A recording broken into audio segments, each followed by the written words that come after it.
இஸ்லாமிய வானொலி நாடகம் புலன் விசாரணை. எழுத்து A.W. மன்சூர். இடம்பெறுவது முதல் பாகம்.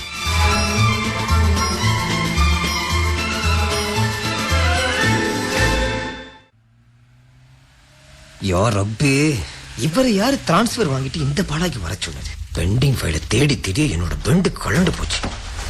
வந்து 2 நாளா ஏன் உசுரம் வாங்குறாரு? இந்த தூசு துப்பட்டுக்குள்ள சிக்கி சீரழிஞ்சு காணாம போயிரும் போல.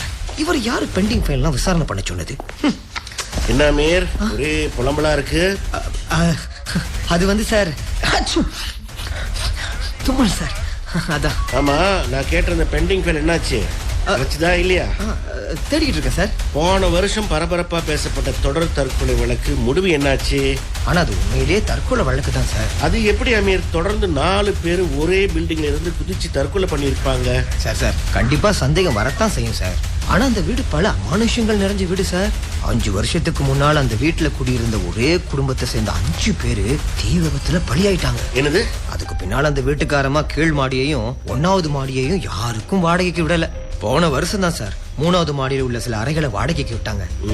சரி, அப்புறம்? அதுல ஒரு சீனியர் தான் சார் முதல்ல குடியிருந்தாரு. ஒரு நாள் ராத்திரி மேல இருந்து தவறி விழுந்துட்டார் சார். அடுத்து ஒரு லா காலேஜ் ஸ்டூடெண்ட் சார், பேரு நபிலா. அதுவும் பயங்கர மன உளைச்சல்ல தற்கொலை பண்ணிச்சு சார். மத்த 2 பேரு? கடைசியா தற்கொலை பண்ணிக்கிட்ட அந்த 2 பேரும் அந்த வீட்டுல குடியிருந்தவங்க சார். ஆனா அந்த வீட்டுல இருந்து குதிச்சு தற்கொலை பண்ணிக்கிட்டாங்க. அந்த 2 பேர்ல ஒருத்தன் நபிலா படிச்ச அதே காலேஜ்ல தான் படிச்சிருக்கான். பேரு அஸ்மான் சார். கடைசியா தற்கொலை பண்ணிக்கிட்டவன் பேரு ஆதம் சார். அவன் ஒரு சேல்ஸ் மேனேஜர். அவனோட சொந்த ஊரு இப்போ பேராக் சார். அஸ்மானுக்கு சொந்த ஊரு சுமை போலதான். ஆனா அவன் ஏன் அங்க போய் தற்கொலை பண்ணிக்கிட்டான்னு தெரியல சார்.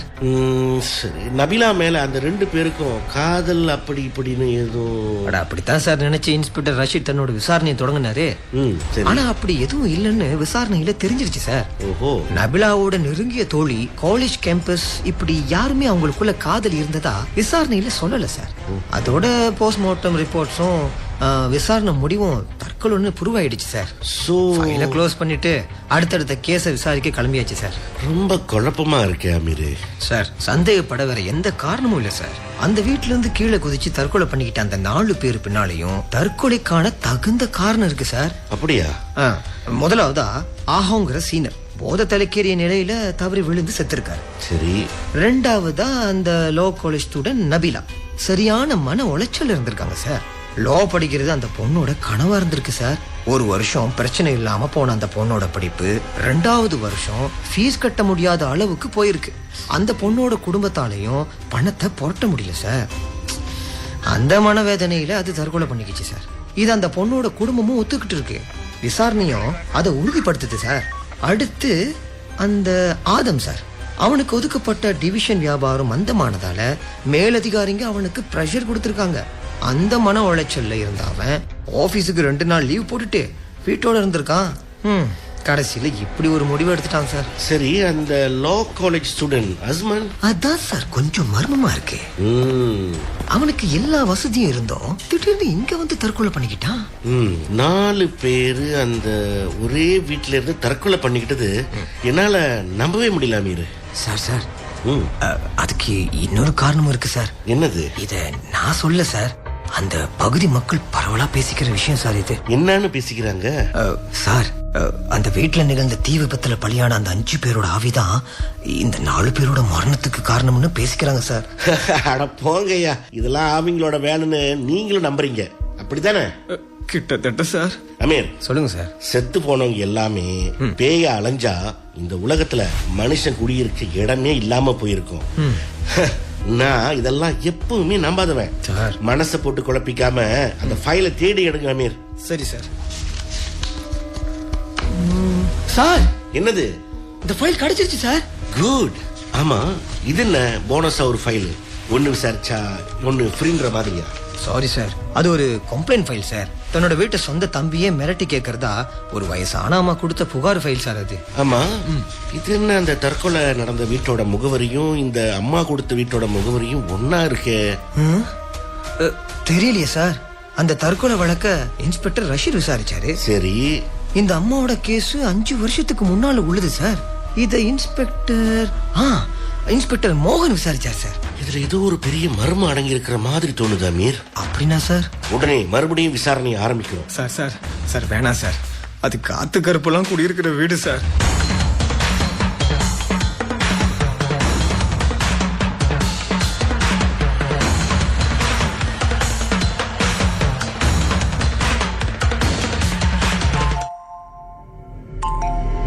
அஸ்ஸலாமு அலைக்கும்.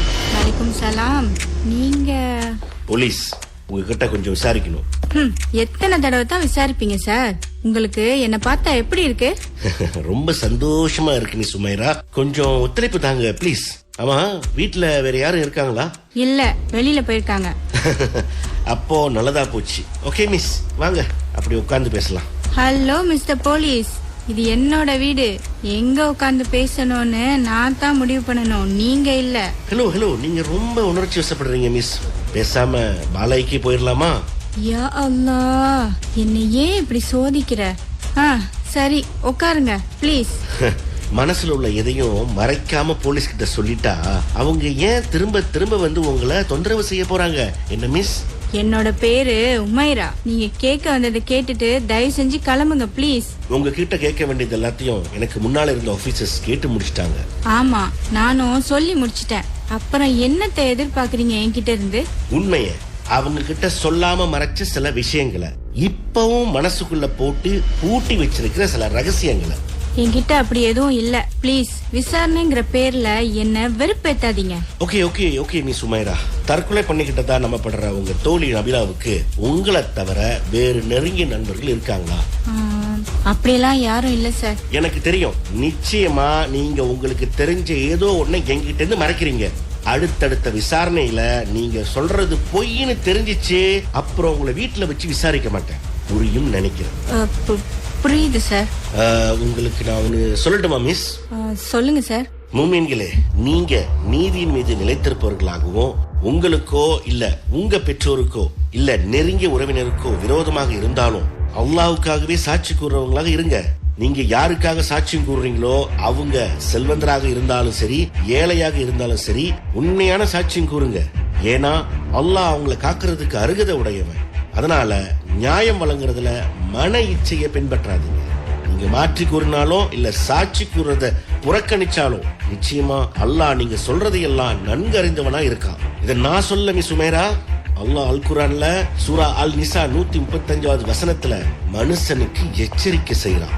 அல்லாஹ்வோட அச்சம் உங்களுக்கு இருந்தா அடுத்து நான் வர்றப்ப உண்மையை சொல்ல முயற்சி பண்ணுங்க.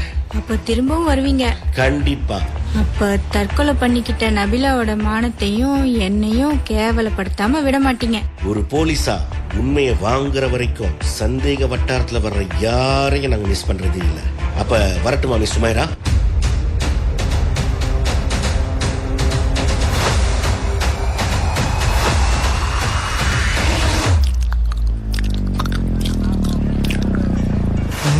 யார் இவன்? பச்சைக்கண்ணு வாங்காம நான் சாப்பிடுறதையே பாத்துக்கிட்டு இருக்கேன். ஹலோ மிஸ்டர், யார் நீங்க? எதுக்காக நான் சாப்பிடுறதையே பாத்துக்கிட்டு இருக்கீங்க? ஃபர்ஸ்ட் ஏதாச்சும் ஆர்டர் பண்ணி சாப்பிடுங்க, எனக்கு வயிறு வலிக்க போகுது. சாரி, எனக்கு பசி இல்ல. அப்பயே என்னோட மேசைக்கு எய்தாப்புல உட்காந்துக்கிட்டு என்னையே குறுக்குறுன்னு பாத்துக்கிட்டு இருக்கீங்க. போய் அந்த மரத்து பக்கமா நின்னு காத்து வாங்கலாம்ல. அப்படிதான் ஒரு ஐடியா. ஆனா நீங்க சாப்பிட்டு முடிக்கணுமே, அதான் காத்துக்கிட்டு இருக்கேன். ஹலோ, என்ன விளையாடுறீங்களா? யாரு மிஸ்டர் நீங்க? போலீஸ். எப்படி நம்புறது? My police ID. ஆமா, போலீஸ் தான். என்கிட்ட என்ன சார் விசாரிக்கணும்? நிறைய விசாரிக்கணும். சீக்கிரம் சாப்பிட்டு மரத்தடி பக்கமா வந்தீங்கன்னா நாம பேசலாம். அப்படி அங்க வசதி பத்தாதுன்னு நினைச்சீங்கன்னா நம்ம பாலாய்க்கு போயிடலாம். அங்க சகல வசதியும் உண்டு. எப்படி மிஸ்டர் ரஹீம்? வேணாம் சார், நான் இப்பவே மரத்தடிக்கு வந்துடுறேன். அட, முழுசா சாப்பிட்டு வாங்க சார். சாப்பாடு எப்ப வேணாலும் சாப்பிட்டுக்கலாம், ஏன்னா இது என்னோட ரெஸ்டாரண்ட் தான். ஆனா இந்த போலீஸ் விசாரணை இருக்க, அதை முதல்ல முடிச்சிடணும் சார், அப்பதான் நிம்மதி. அது சரி சார், எங்க அக்கா மறுபடியும் என் மேல புகார் எதுவும் கொடுத்தா சார்? அப்படிலாம் ஒண்ணு இல்லை மிஸ்டர் ரஹீம். எங்க அக்கா தானே எனக்கு பிரச்சனை. அப்புறம் என்ன சார் என் மேல விசாரணை? எனக்கு சில தகவல் வேணும். கேளுங்க சார், தெரிஞ்சதை சொல்றேன். நீங்க ஏன் உங்க அக்கா கிட்ட இருந்து அந்த வீட்டை எடுத்துக்க ஆசைப்படுறீங்க? நீங்க வேற சார், எங்க அம்மா அப்பா கண்ணுக்கு பிறகு அந்த வீட்டை எங்க அக்காக்கு எழுதி கொடுத்ததே நான் தான் சார். தன் கணவரை இழந்து கஷ்டப்படுற எங்க அக்கா அதுல வர சேவை வச்சு வாழ்க்கையில நல்லபடியா இருக்கட்டும்னு தான் சார் அவங்களுக்கு அந்த வீட்டை எழுதி கொடுத்துட்டு இந்த கடையை நான் எடுத்துக்கிட்டேன் சார். என்ன போய் சரி, பின்ன ஏன் உங்க அக்கா 5 வருஷத்துக்கு முன்னால ரிப்போர்ட் பண்ணாங்க? அது ஒரு பெரிய கதை சார். அக்கா வீட்டுல சேவாக்கு இருந்த 5 பேர் கொண்ட அந்த குடும்பம் அங்க நடந்த தீ விபத்துல இறந்ததுல இருந்து அக்காவுக்கு கொஞ்சம் மனநல சரியில்லாம போச்சு சார். சரி, இப்ப கூட அக்கா என்னோட வீட்டுல தான் இருக்காங்க. ஓகே. திடீர்னு அவங்களுக்கு என்ன செய்யறோம்னு தெரியாம என் மேல ரிப்போர்ட் கொடுத்துட்டாங்க. ஓ, போலீஸ் வந்து என்ன விசாரிச்சு உண்மையை தெரிஞ்சுக்கிட்டு போனாங்க. இப்போ நீங்க வந்திருக்கீங்க. பாவம் சார், எங்க அக்கா ரொம்ப நல்ல மனசு. என்னமோ சட்டுன்னு புத்தி மாறுது. வேற ஒண்ணும் இல்லை சார்.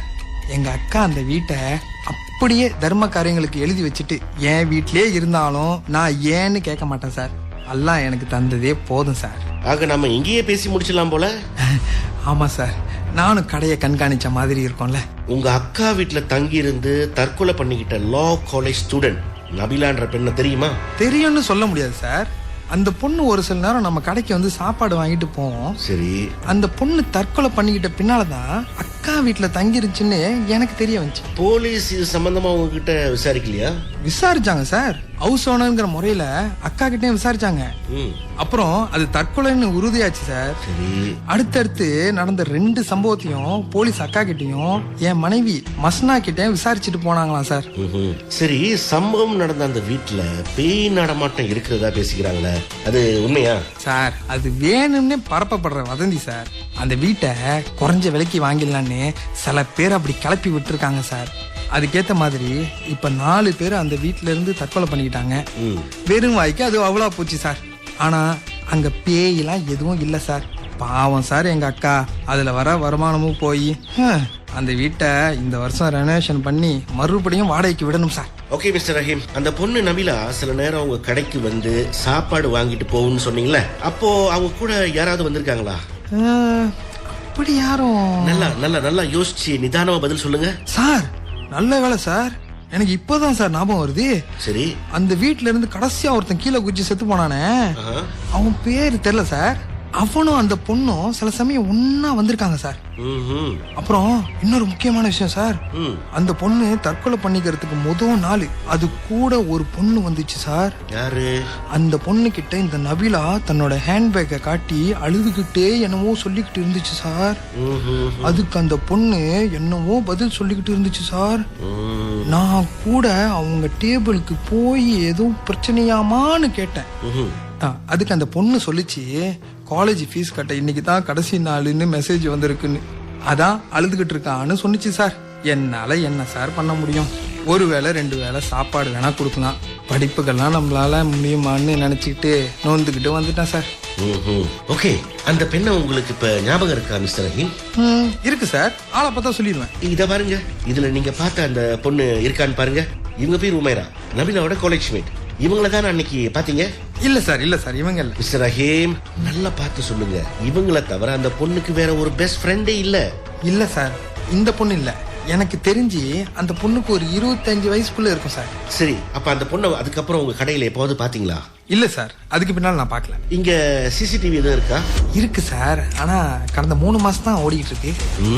யாரா இருக்கும் சார்? என்னது? இப்பதான் சார் ஞாபகம் வருது. சொல்லுங்க. அந்த நபிலா அது கூட பேசிக்கிட்டு இருந்த அந்த பொண்ணை சாராக்கா சாராக்கான்னு கூப்பிட்டுச்சு சார். என்னது, சாராவா? ஆமா சார்.